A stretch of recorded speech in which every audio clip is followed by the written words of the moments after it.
self-raising flour and bananas.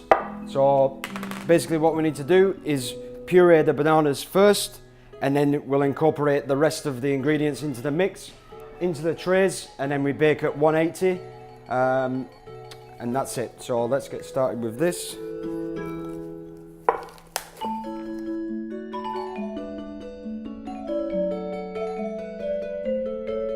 Yep, so just half the banana, we take off the skin, and we're just going to puree these down. And then the recipe is nice and easy. We just puree the banana, add all the ingredients together, quick mix on the machine, and then we can put into our trays and bake. So yeah, this dessert, there's a lot of elements to it which you'll see, but I think it fits into the concept because I can bring so many different techniques and styles and cuisines to the same dish.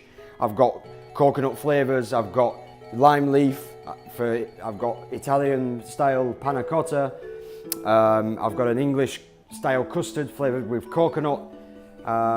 So there's a lot going on in the dessert and it works very well. So now we just make the puree.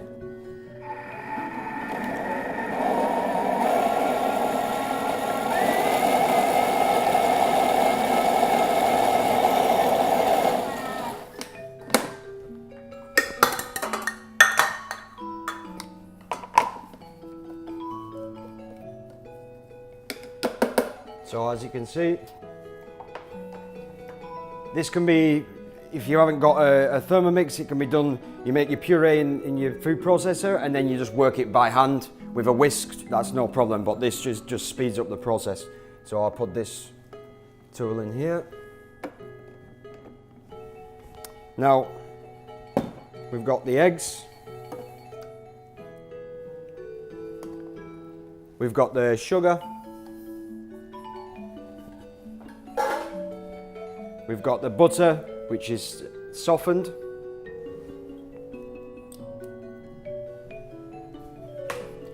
And then the self-raising flour. Now it's important when we're making cakes, when we mix the cake mix, not to over mix it, because then you start bringing the gluten out of the flour and then your cake will be too strong, it will be too dense. So the less mixing, the better.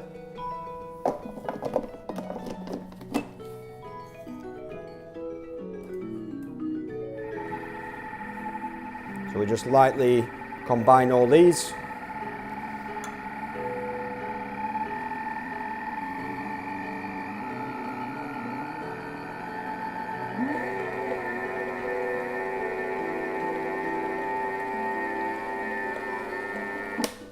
And that's it. The cake mix is done there. We just look at the consistency.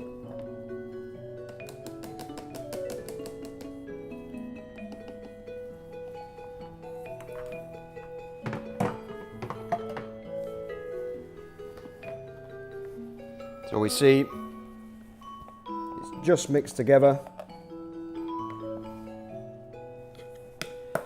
Then just grease-proof trays. Now I'm doing two smaller trays so it's slightly thinner, because what I'm going to do, once it's cooled, we're going to put the cutter. We're going to do the cutter that fits nicely in here. So we're going to do a cutter of this into here. And then the Portuguese liqueur, then we're going to put the custard cream and the cherry compote and the mango.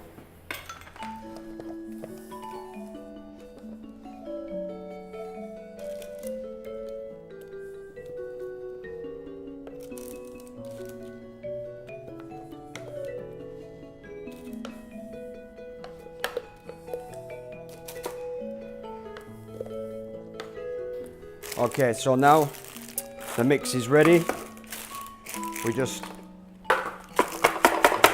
bang this down so it's nice and even. This is going to go in the oven 180 degrees, around 25-30 minutes. Okay, so that's the banana cake in.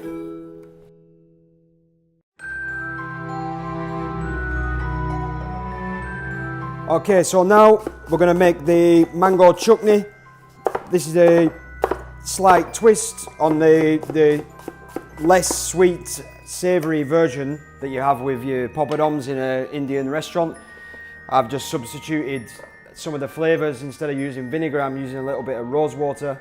And instead of using garam masala or cumin, I'm using vanilla.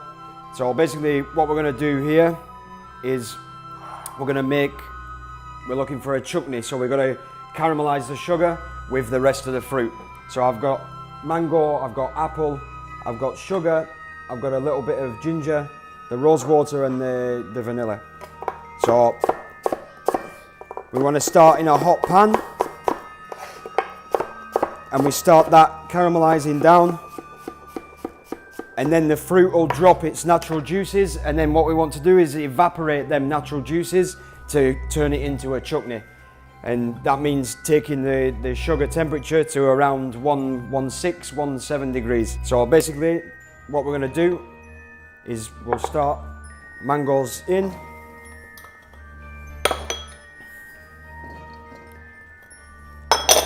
We're just going to,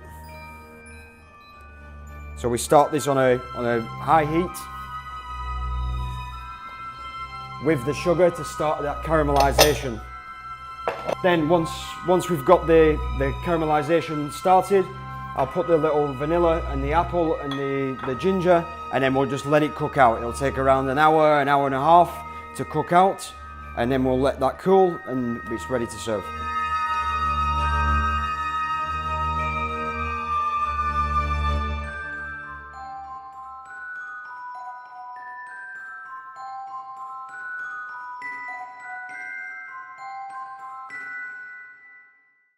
Okay, so now we're going to make the kaffir lime leaf panna cotta. We're going to set in these glasses.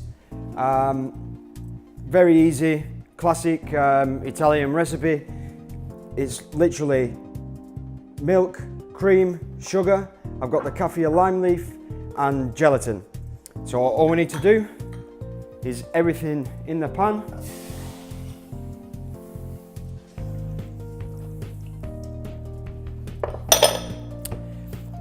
On a medium-high heat. We just let all the flavours infuse, 10-15 minutes, then gelatin in, and we put straight into here and in the fridge to set.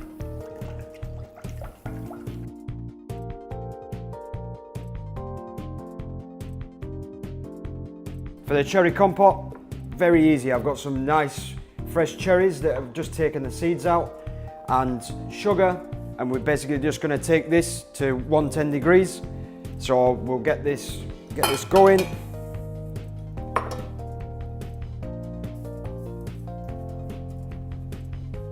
So we just mix that goes straight on, and we'll come back to this one later.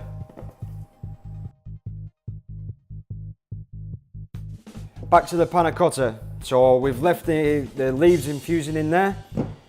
Now I've got the gelatin leaf.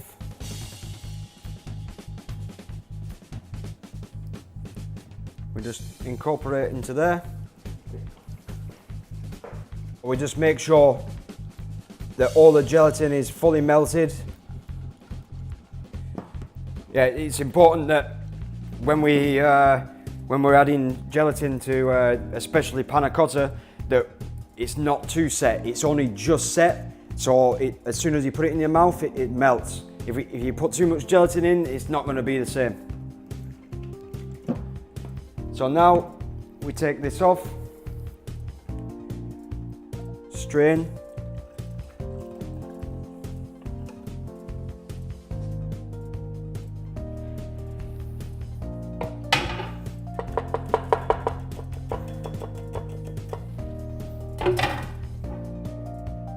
and then we can fill those little molds.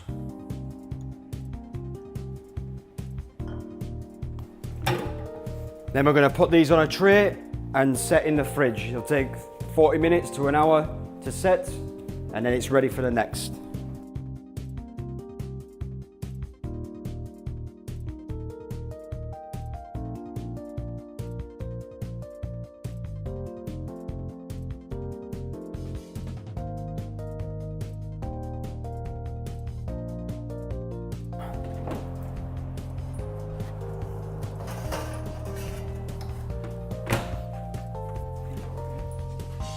Okay, so the banana cake is ready. We're just gonna take these, just put them to one side, let them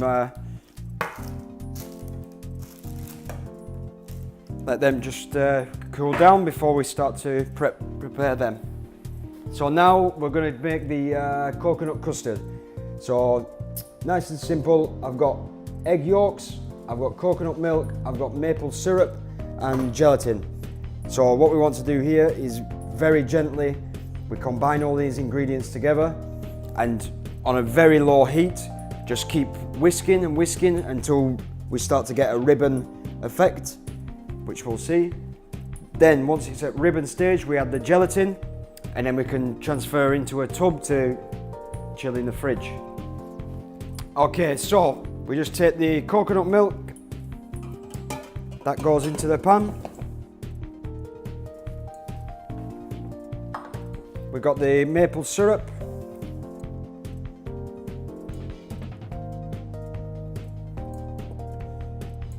It's really, it's maple syrup, but it's very concentrated.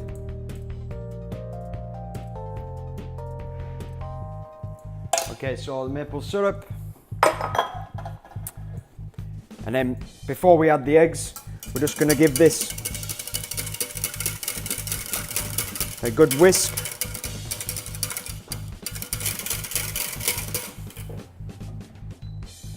And as soon as we add the eggs to this, we've got to keep a very close eye, whisking all the time, looking for that ribbon stage. And what I mean by the ribbon stage is, as you're whisking, your marks of your whisk stay in the mix.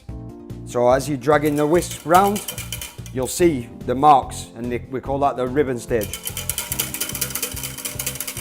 So we put the eggs in.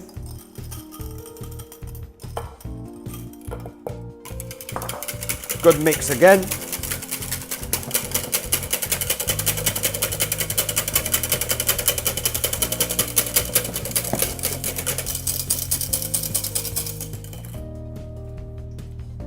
So we can add in the gelatin.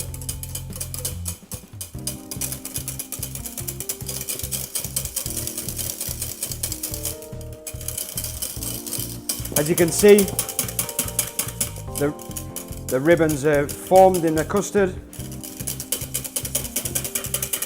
So once it's at this stage, then we can take it off and chill it down.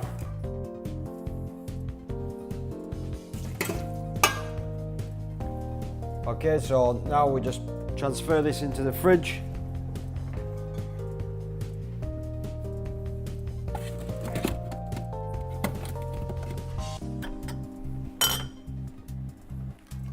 So now we're just going to build desserts. So we're just going to trim up this cake.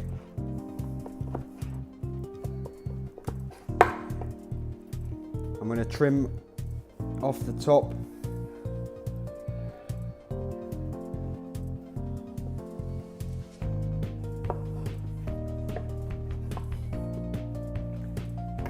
And then we get this cutter. We just cut out a ring from here. Get rid of that. Then I'm going to cut this into 3.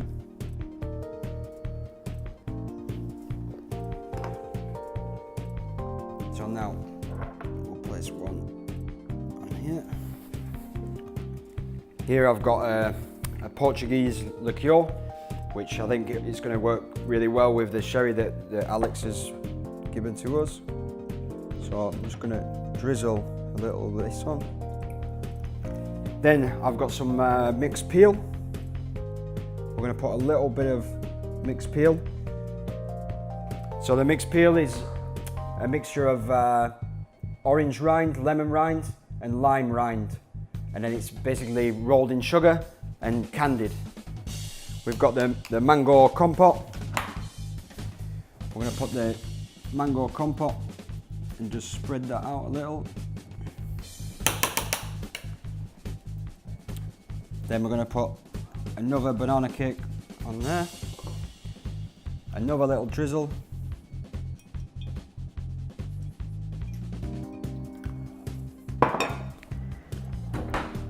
Then we have the coconut custard that we made before. So we take the coconut custard very gently and we just nappy this around.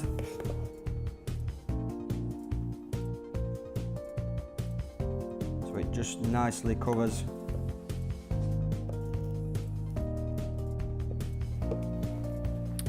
Then I've got a really strong reduction that we did before of the fresh cherries.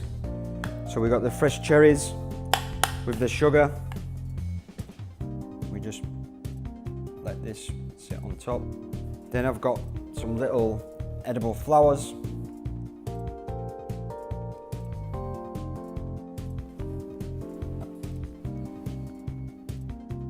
A little cherry, and we finish with a little more candied peel. And there's the layered gâteau with lots of different flavours, techniques, inspired by international cuisine.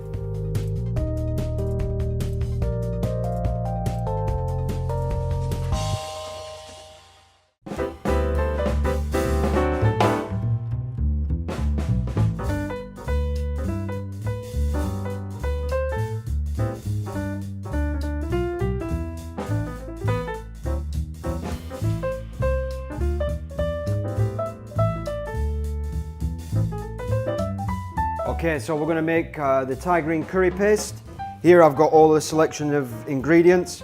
We've got fresh Thai basil, we've got garlic, we've got fresh coriander, coriander seed, cumin seed, green chili, shallots, shrimp paste and kaffir lime leaf.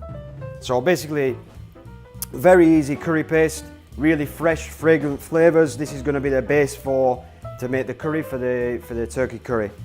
Okay, so now we can start adding all these ingredients into the blender. This is very simple. One thing to be sure is, I don't know what kind of blender you're going to be using. This is Thermomix. It's very powerful, but it will work in any normal blender. Just to be sure not to overcrowd the blender, because we want to make it a nice smooth paste. So when we come to cook it, it's a nice texture. So we're not going to add all this at once. We'll add half of each.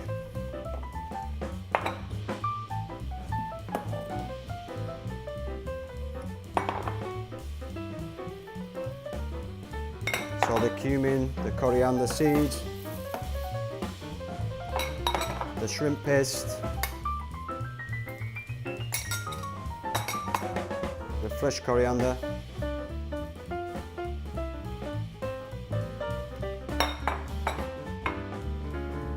fresh basil, and the kaffir lime.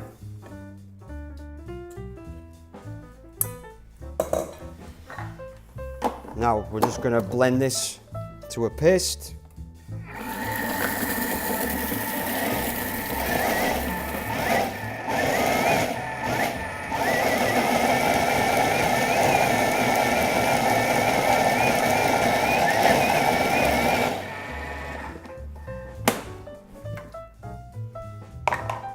So this is the consistency we're looking for. A smooth paste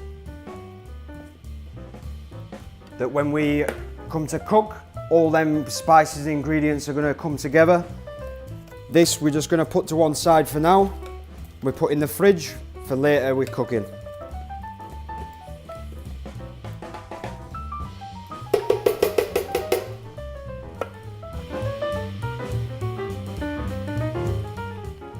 And then for the breast, I have a simple, this is a salt, basically it's 50% salt, 50% water, a little bay leaf, a little lemon, some juniper and peppercorn. So basically this is going to draw more flavour into the turkey breast, keep it nice and succulent, and then we're going to confit it. So we're going to have the most succulent, tender turkey that we can wish for. So this, the same, can go straight in the brine, and this is going to stay for overnight as well.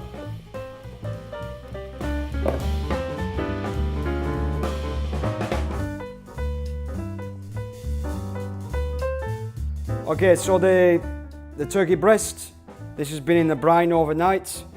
We're just going to prep this ready for the curry. So what we're going to do, we just take off the skin.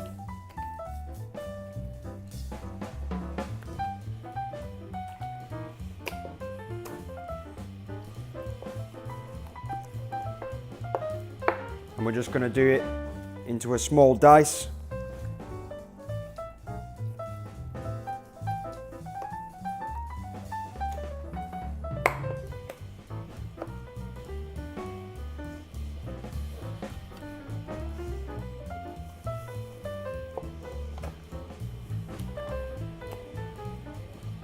Just do a small even dice like this.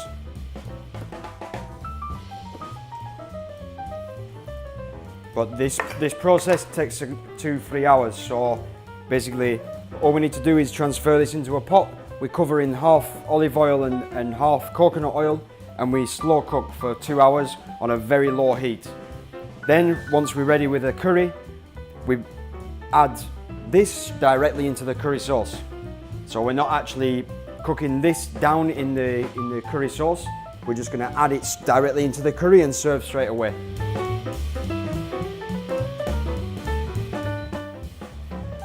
So we have the curry paste. So what we're going to do is we just start frying down the paste in the pan. We just need a little olive oil, and we start cooking the paste down. Then we're going to add coconut milk into this, and then last we add the confit turkey breast. So little olive oil in here, and the curry paste. We just start frying this down.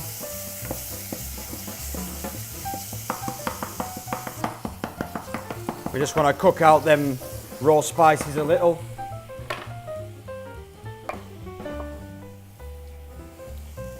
Then the coconut milk.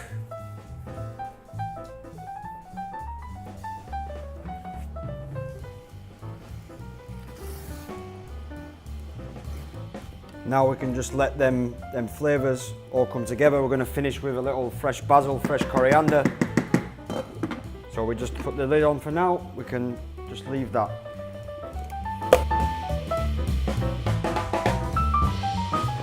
On here I've got a little jasmine rice just cooking through. I've got the confit turkey breast, and I've got the Thai green curry. I've just reduced this down a little bit just so it thickens. And what we're going to do is just drain this gently, and we just add this in.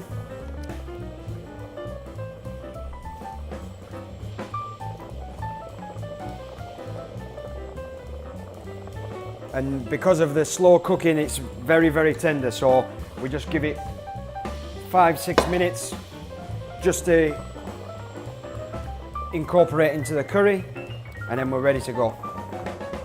We just wait for the jasmine rice. We're just going to put a little more fresh coriander. I've got some toasted coconut flakes. I'm going to put a little toasted coconut just for a little bit of texture.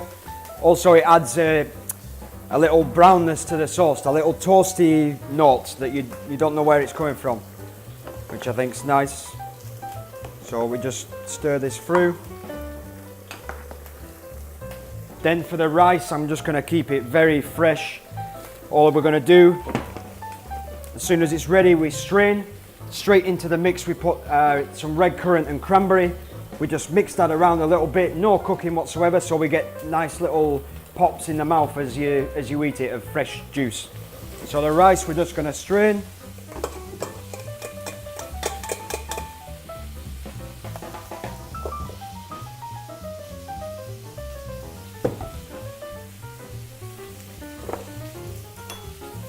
So like we said, the rice, just the red currants and cranberry, not even cooked, just for that real fresh sharpness.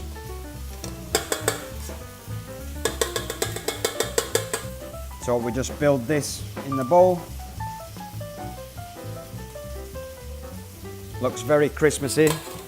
Then we just take the turkey, nice bit of sauce. Then I just finish with a little more coconut, a little more fresh coriander, and that's the dish.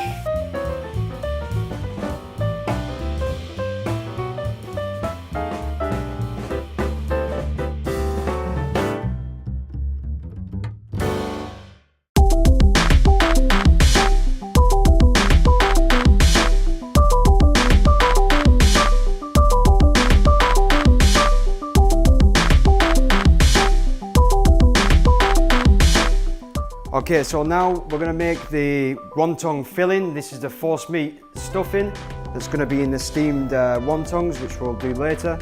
So what we've got here is a nice lean pork mince. I've also got duck breast that have been confit for around 2 hours in olive oil, and then I've pulled the meat of the duck breast ready to mix in here. We've got garlic, we've got a little rusk, we've got some chopped spring onion. We'll have a little bit of chopped red chili for a little heat, and a bit of fresh minced garlic. That's it. So basically, we can just combine these ingredients together.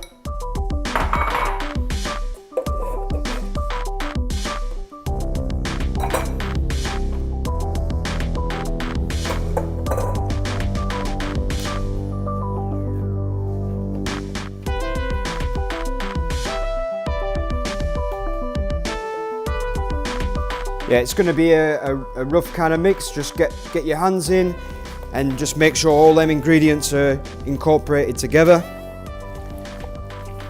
Then this is going to be reserved in the fridge for after. Then we're going to roll in the wonton pastry and into the bamboo steamer to steam. The force meat is going to be a little oriental feel, but mostly a classic Christmas style force meat stuffing. So I've got sage in there, I've got spring onion in there. It's going to be really wholesome flavour, but also I've got the little touch of the different cultures, a little heat from the chili, a little fresh ginger and the garlic. So I just got a bit of fresh garlic in here.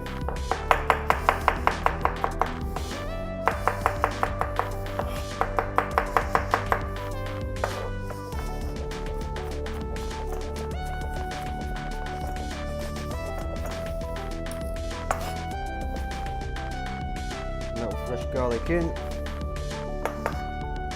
and the chilies, we're just going to de-seed the chilies to make sure there's not too much heat in there.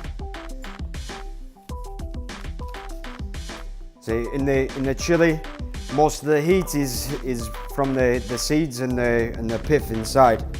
So we take this out, we just get a little subtle heat, but more chili flavour without too much heat.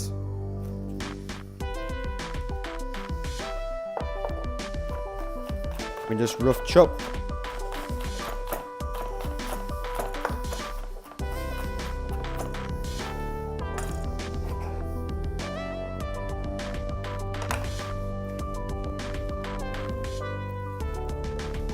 So we just incorporate these in.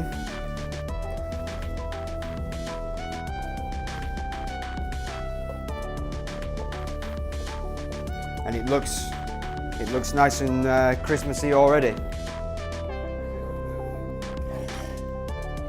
So now we're going to do the wonton.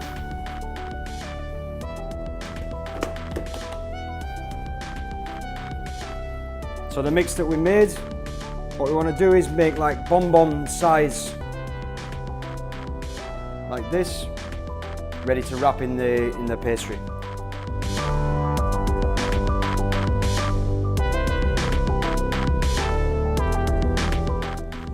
Then basically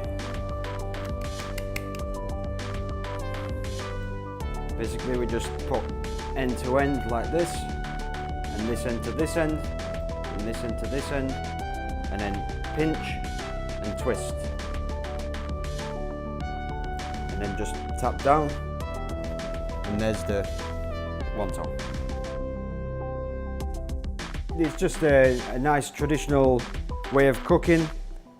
It very delicately cooks these. These are going to take 10-15 minutes to cook. And I think it just presents nice as well. It's something different.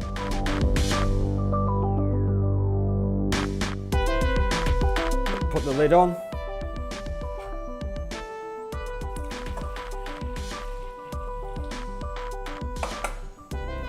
And we're going to take this, put over, and it's going to take about 10-15 minutes. And we're ready. Ideally, you want a pan that fits comfortably inside, so it's going to get enough steam. You can actually buy ones that fit these exactly from the Chinese shop in Spain or whatever. But that's basically it. It's better to have it fitting well in the pan and not submerged in the water. It needs to be above the water.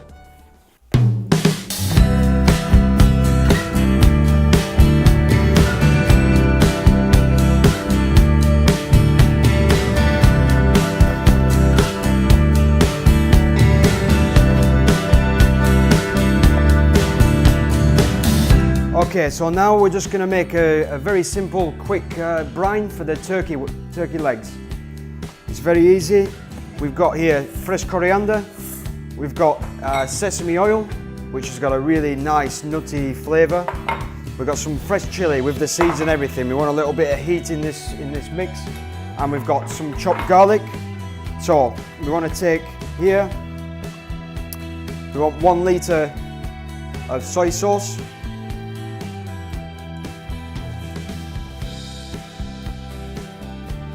So this acts as the brine on the turkey leg,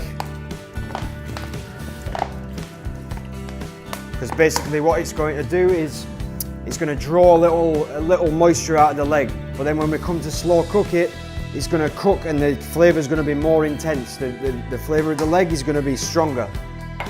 So in here we've got the coriander soy sauce, we've got the sesame oil, about 150 milliliter. Then straight in with the garlic, straight in with the chilies. We give this a little mix. So basically the turkey is going to go in here for 12 hours overnight, and then we'll take it out of the brine ready to roast. Okay, so now we've got the turkey. Basically what we want to do, we're going to take the legs off and thighs. We're going to take that off whole, and that's going to go into the brine to marinate overnight. It's very simple. We just go in here, down, and then there's a little knuckle. We just pop that through there and off. That's one.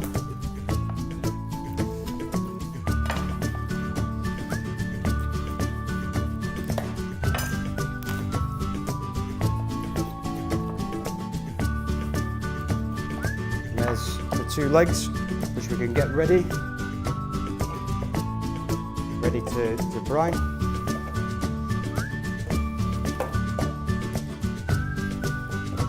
So there we have the legs. So the brine mix that we made.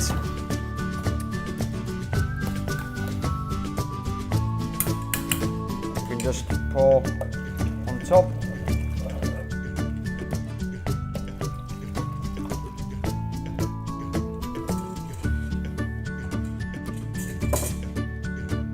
Then this, we're going to leave for 12 hours in the fridge. Let all them flavours mingle together, ready to cook.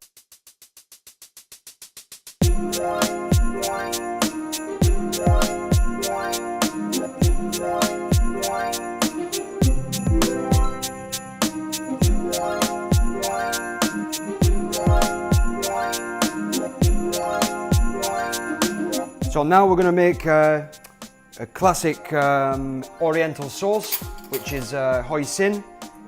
So here I've got the ingredients.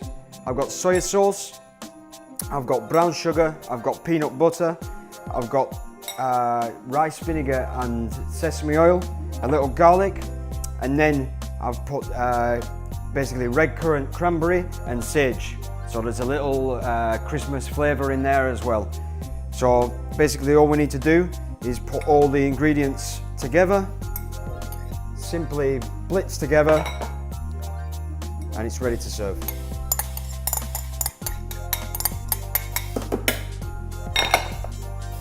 So the garlic, peanut butter, brown sugar. We want to use brown sugar for the deep caramelly flavour that's going to work with the soy sauce as well. The soy sauce in, and the sage, cranberry, red currant. And then, just as simple as that, and we just simply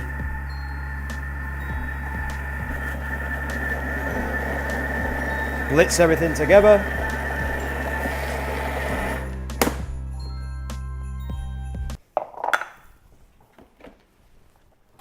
So there we go, this nice consistency, nice thickness, a little chunkiness from the peanuts, which I like.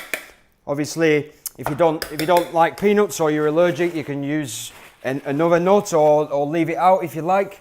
The problem is when we're using the peanut, that's what thickens the sauce. So you're going to end up with a thinner sauce. It'll be more like a dipping sauce and not a hoisin.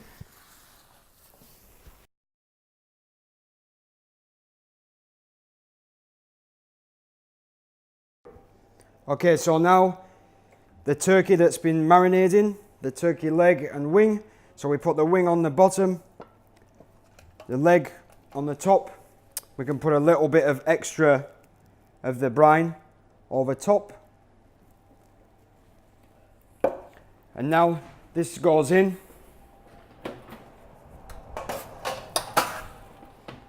We start this around 180 degrees. We give this about 2 hours at 180 degrees, and then we turn it up to 200 last minute to crisp the skin and ready to serve.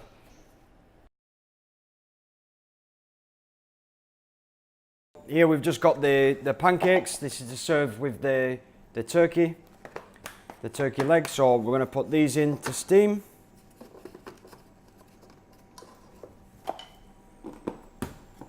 So that's on. Then for garnish on this plate, I've got some little julienne carrots, some chopped spring onion. This is for garnish. I've got a little cucumber,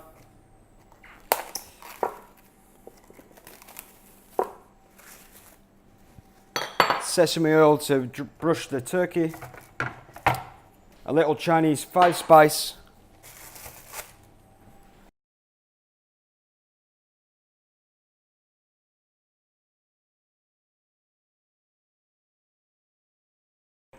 we're going to start presenting the turkey. So I've got some julienne of the cucumber, the hoisin,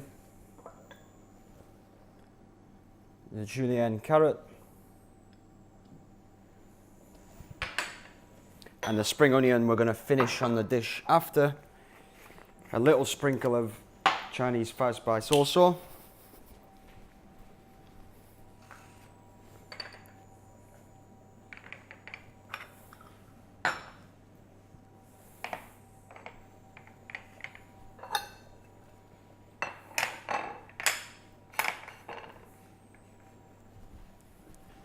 We're just going to take the turkey out now.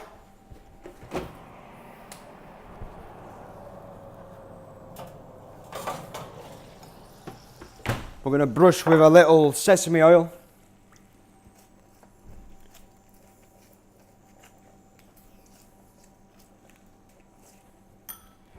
got a little chopped coriander.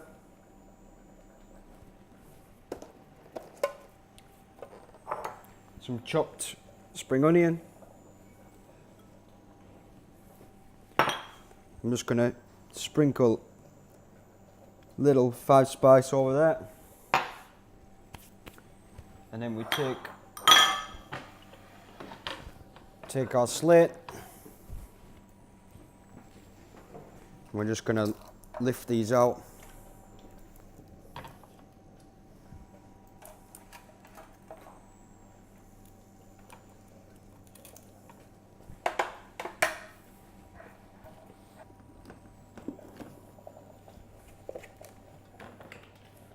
And the pancakes out.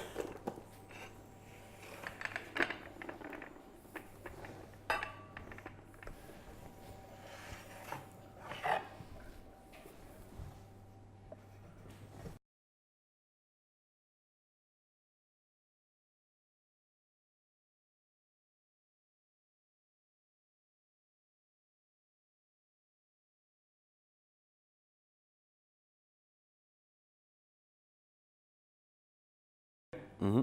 So 3, 2, 1. Okay, now as we can see, we've got the starter on the table, and we've got a special guest on the show, Alex from the cellar, and he's going to come and prepare some wine pairings for the meal for the guests. So basically, Alex, you've seen the menu. I just thought it's a good idea to put the dishes together and let you have a taste and see what you think. So the entire menu is a fusion style cuisine, and there's quite a bit of heat and quite a bit of spice running through the starters and the main course. That's great. So I can see the starters you got, as you said, a bit of spice, a bit of heat, and when pairing wine and food, the heat, the worst enemy of heat is alcohol. So we need a wine for the starters that is naturally low in alcohol. So what I've done is I've chosen German Riesling, which is just 9% alcohol. Okay? Mm-hmm. And German wine has had a bit of bad reputation in the past because of mass production of low quality sugary wine. But this is not the case. I mean, now that reputation is gone, and we know that Germany produces some of the best white wines in the world. So in this case, I've chosen a German Riesling. Okay? A very fruity wine from a winery called Schloss Schönbrunn. It's the oldest family-owned winery in wine state in Germany, one of the oldest in the world, 650 years, 27 generations of the Schönbrunn family. So let's taste this wine. And this is Spätlese. Spätlese means late harvest. So what they've done here is they leave the grapes on the vine until they achieve maximum ripeness. And then you get those aromas, that a lot of fruit that goes really, really well with Asian food, go really well with spicy food. And I think it's going to be a perfect pairing for these starters.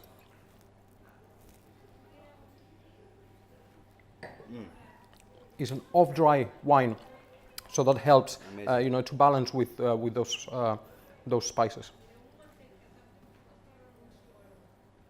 So here with the wontons, I've got quite a bit of heat running through the sauce, which I think this is going to be absolutely perfect. Can you use? I'll try.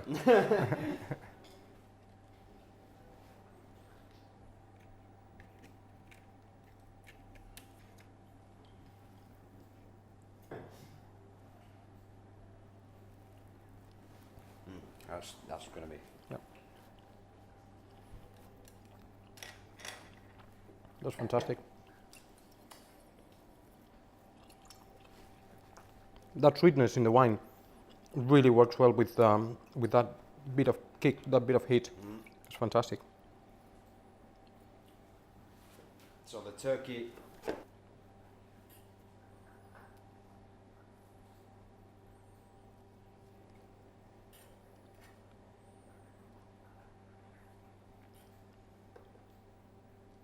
And there's a little bit of heat as well through the hoisin. think even the cucumber with this is going to be nice as well, isn't it? Yeah, it also gives a bit of freshness to the. Right.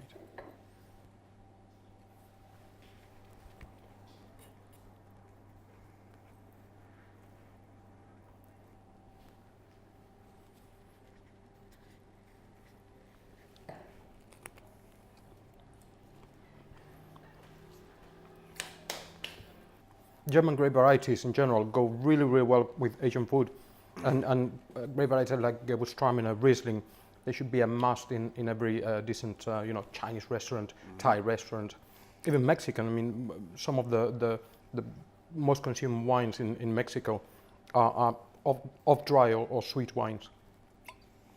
Yeah, so basically, this is the starter. For the main course, I've got the Thai curry with a very delicately poached turkey breast, jasmine rice with a little cranberry and red currant. Then I've got the monkfish with alo gobi, which has got some good heat, but quite rounded. It's not really hot. With some charred monkfish, alo gobi, and a spiced bread sauce. So I'm just wondering what you've got to match with that. Oh, sounds fantastic. Again, we have to look at the characteristics of the wine that go well with that food. And you don't want a red wine that is very tannic, because what happens is tannins bond with fat. So for a fatty meat, for example, you want wines with a lot of tannin, because they bond, and those tannins, which is that dryness, that astringency, it kind of softens. So you want a wine that is naturally soft in tannins, or a very old wine. Time will soften those tannins. Yeah. So the case here is a wine that is naturally soft in tannins. So it's a Spanish wine from Ribera del Duero, and it's the latest release from Bodegas Protos, which is one of the biggest names in Spanish wine industry. Bodegas Protos did the first vintage in 1927, and then 2 years later, in the Universal Exposition of Barcelona, they got the Grand Gold Medal. It was a fantastic wine, and what they've done here is they've recreated that first wine. So they've used the same procedures, the same time in oak, and they focus very much on the primary aromas of the Tempranillo grape. This is 100% Tempranillo. So you get a lot of fruit here, and enhanced by a bit of spiciness of 16 months in French oak. So it's a wine that is going to go really, really well with your dishes. So as I said, Bodegas Protos was founded in 1927, and initially they were called Bodega Ribera Duero. But then they kind of ceded their name, they gave the name to the denomination of origin, which is now Ribera del Duero, and they became Bodegas Protos, Protos from the Greek, which means first, because they were the first winery in the region, the first commercial winery.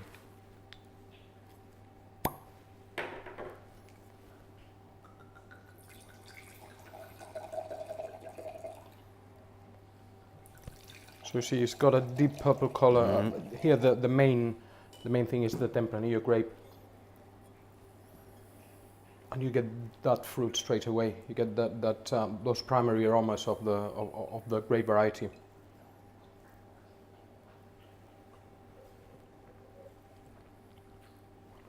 And then on the palate, on the back of the palate, you get that hint of spice.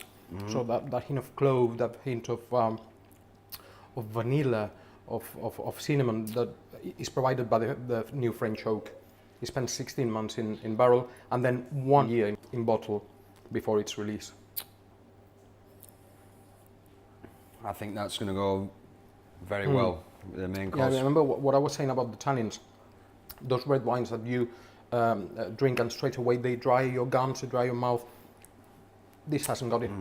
This goes very well with dry meats like turkey, for example, or even with fish. It's very, very drinkable. Perfect. For the dessert, I've got the gâteau. It's not necessarily a gâteau, it's basically elements of the gâteau laid up in a glass, so we get lots of different textures, flavours and different styles and techniques.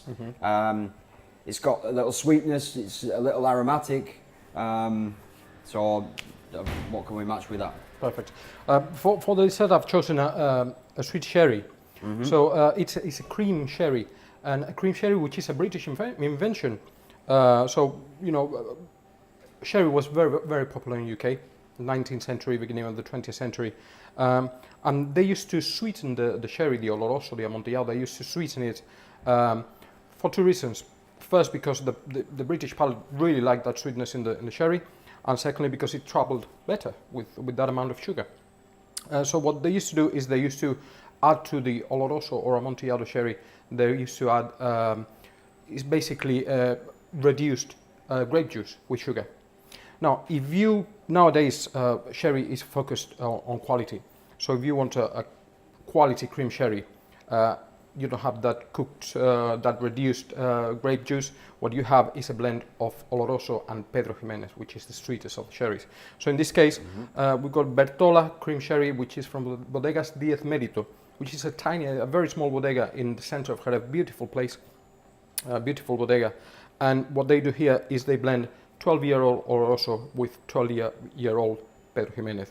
So you get that citrus from the Oloroso, that nuttiness of the Oloroso, but then you have straight away you'll detect the Pedro Ximénez with raisins, dates, and that lovely sweetness that will go really well with your pudding.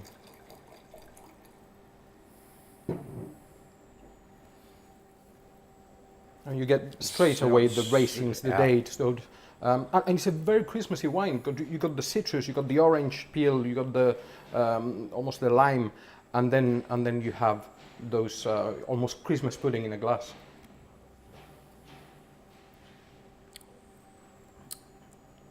Wow.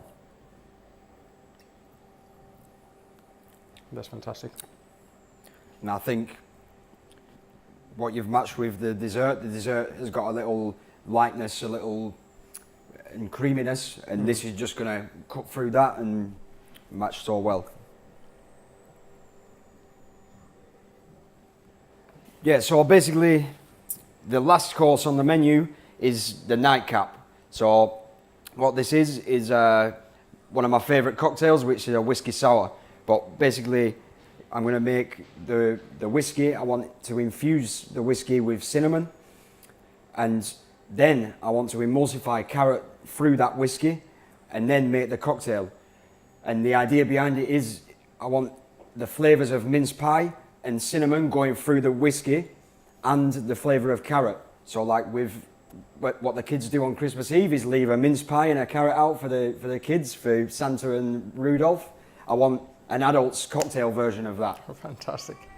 So for that I've chosen this whiskey, which is it's called Monkey Shoulder, and it's a blended malt whiskey. What that means is that it's a blend of single malt whiskies. In this case, 3 distilleries from Dufftown, from Speyside, Glenfiddich, Balvenie, and Kinninby, and it gets the characteristics of them 3. So you got the fruitiness of Glenfiddich, you got the toasted notes, the vanilla of the Balvenie, and then the aromas, the aromatic of Kinninby. So you get a fantastic whiskey for cocktails. It's really good for cocktails, and it's got a very catchy name, which is Monkey Shoulder, and there's a story behind it. So, you know, in whiskey production, you get the malting floors where they malt the barley, and then there was some workers. Obviously today all is made by mechanized, but they used to turn the barley with spade by hand. So imagine after 10-12 hours turning the barley, the workers got an injury on their shoulder, so they used to walk home like this, like a monkey. That's where the name so comes that's from. where the name Monkey Shoulder comes from. Fantastic whiskey for cocktails. Okay, I look forward to doing the cocktail, and we'll try when the guests are there on the nights. It's going to be amazing. Fantastic. Looking forward to that. Thank you very much. Thank you, Matt.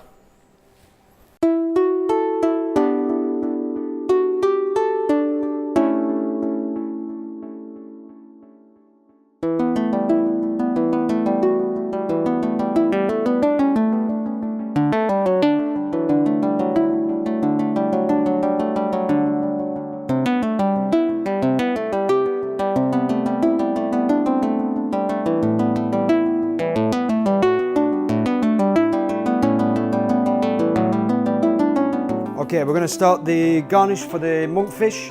So this is the aloo gobi. This is a Indian style potato cauliflower dish. Loads of flavour. On here I've got some cauliflower florets. Just make sure we've got them quite small for roasting. I've got a nice coarse sea salt. I've got green chilli and sliced garlic. Here I've got turmeric, which gives it a really nice colour. I've got the garam masala mix, which is cinnamon, clove, cardamom, and I've got the whole cumin and some ginger and fine diced onion and diced potato. And basically, then I'm going to finish with chopped tomato without the seeds. We're going to seed the tomato and then roast through the oven about 45 minutes to an hour, 180 degrees, until the potato is nice and soft. Then I'm going to finish with a little wilted spinach and fresh coriander. So we can start this now. We just put the onions in there. So we'll chop the tomato, take out the seed. But anyway, this is going to go in last minute.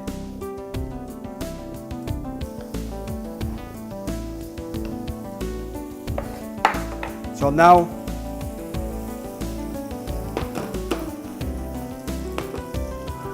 we're going to put the potato and start getting a little colour on there.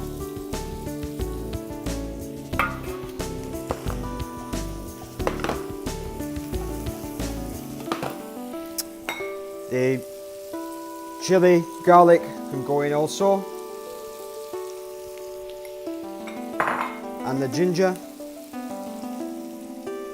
It's a very nice, simple side dish to do at home, because once you've got all your flavours in the pan, then we can just put it in the oven and it's in there roasting away 1 hour.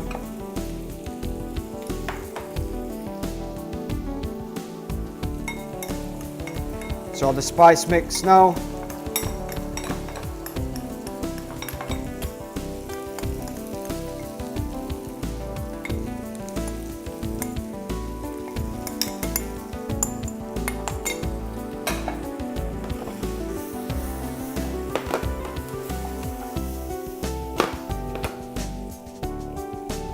And the cauliflower.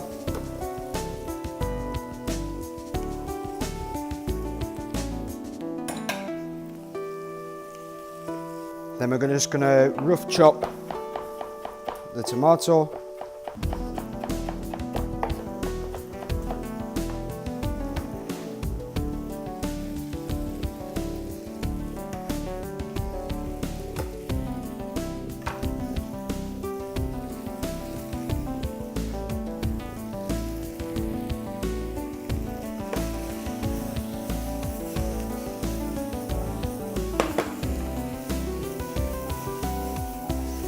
Just a little bit of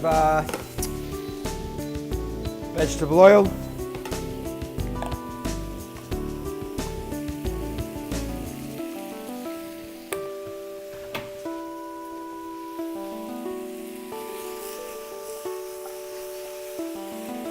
And then this is going to go into the oven.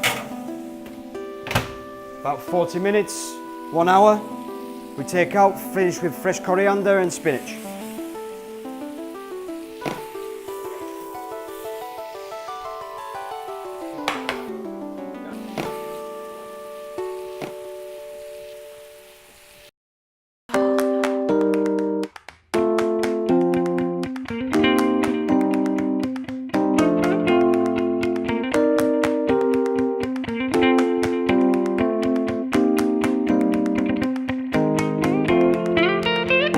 So now we're going to make the spice bread sauce.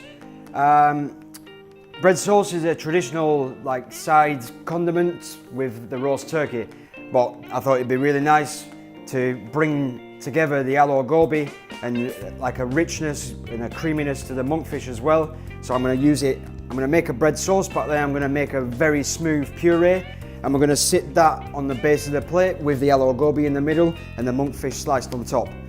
So basically what I've got here is onion, garlic, bay leaves, cream, milk.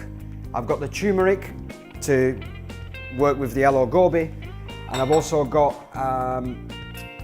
some cloves, which are classic in a bread sauce. Then not so classic is the cardamom, and as well I've got some sumac, which is a bit of a tartness, which is going to lift the fish a little bit, cut through the spices and just help it all work together. So what I'm going to do, I'm going to start little vegetable oil in the pan. First we're going to get a little roasted flavour. Get a little roasted flavour on the onions and the garlic. And then what we do is we add all the ingredients together. Then I'm going to strain them ingredients. Then I'm going to add breadcrumbs to that until I get a nice thick sauce. And then I'll puree in the Thermomix. So we just get a bit of colour on here.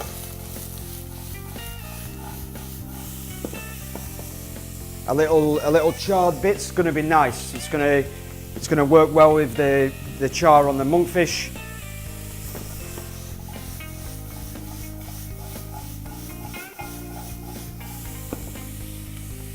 Okay, so now we put the milk in here.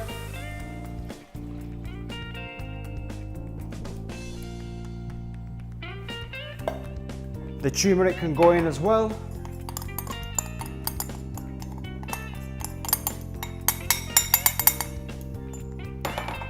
And the bay leaves.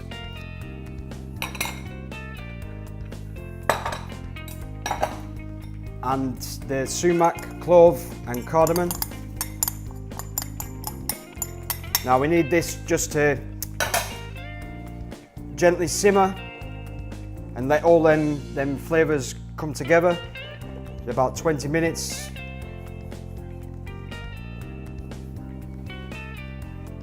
The little cream.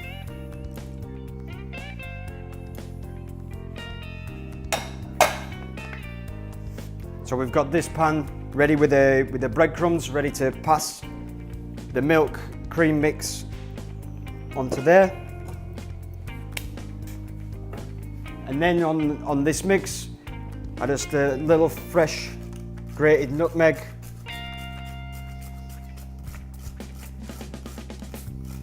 Classic on the bread sauce.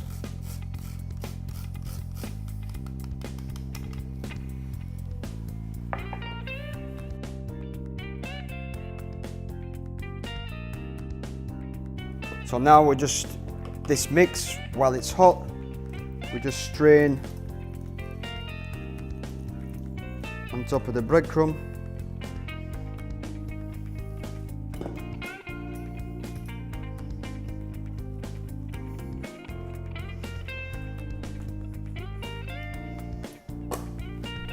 We give this a mix.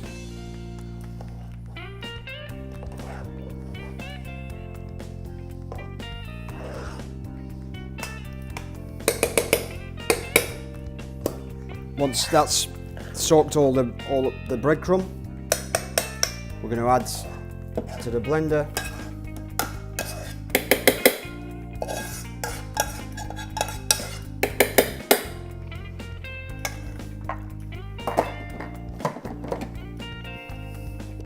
And depending on what kind of breadcrumbs that we're using, I'm using panko, which actually soak up quite a lot of the liquid. So we're going to just adjust this with a little cream until we get the right consistency.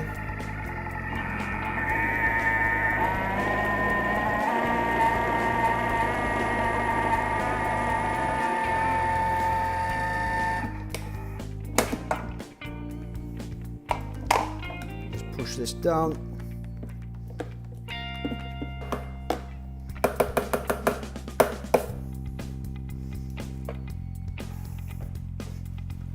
So there we go, it's a real smooth consistency, really bright colour.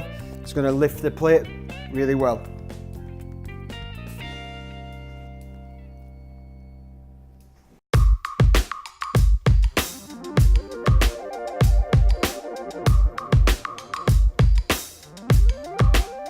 Okay, now we're going to prep the monkfish for the monkfish with aloo gobi and bread sauce.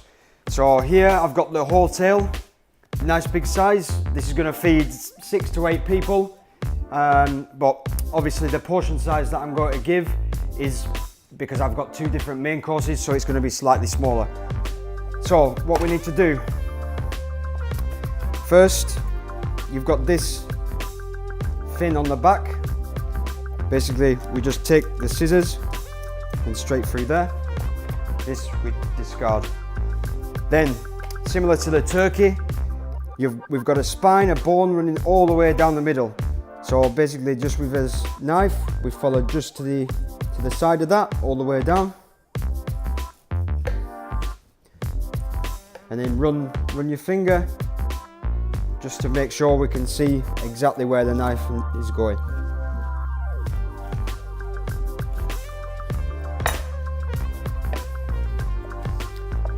So that's one side, and we take the other.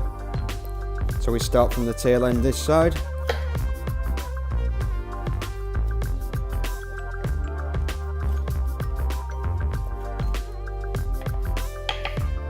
And then this is the spine that's running in between. We can make a fish stock or fish soup. It's great for that. Then, once you've got rid of the bone, we've got a little membrane running down the outside. So what we do, very delicately with your knife, start at the top. And then just get a good grab onto it, and we just pull this straight off. This little bit of belly here, we just trim down.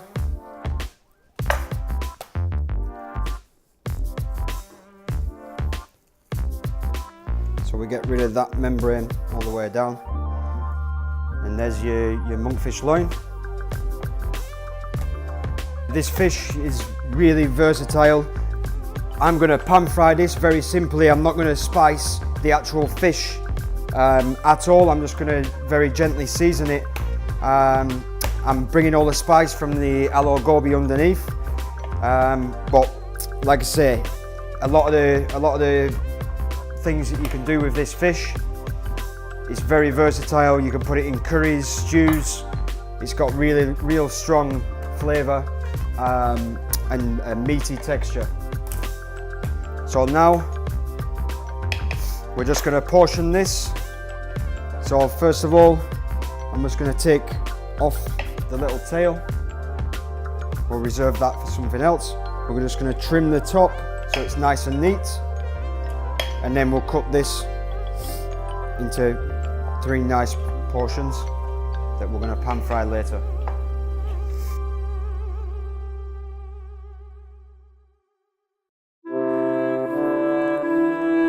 Okay, so the monkfish, we've got here the spiced bread sauce, and we've got the aloo gobi. I'm just going to put a little olive oil in this pan.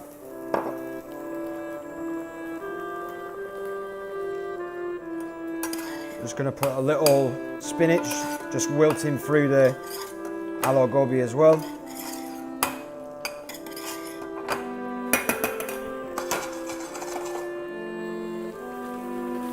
The monkfish got nice colour. I want this to be just cooked. With a bread sauce, if it does look a little thick, we can just let it down with a touch of cream just to bring back the consistency. On the plate there's only a very small amount of this put on anyway. It's very rich.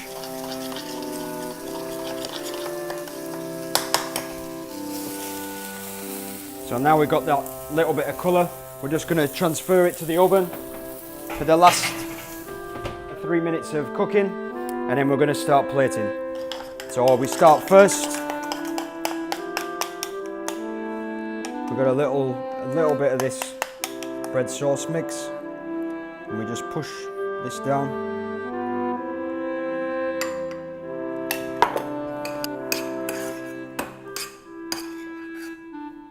The aloo gobi, we just in the centre.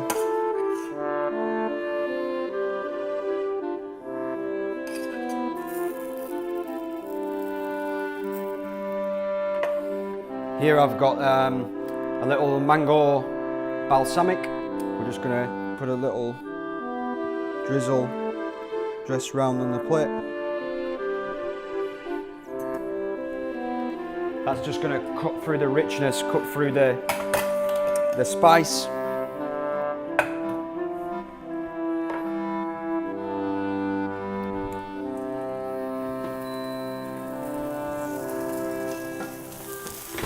We just take the monkfish,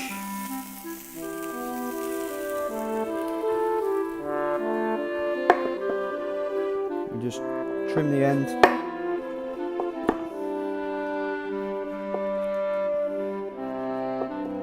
Nice slices. Sit that on top.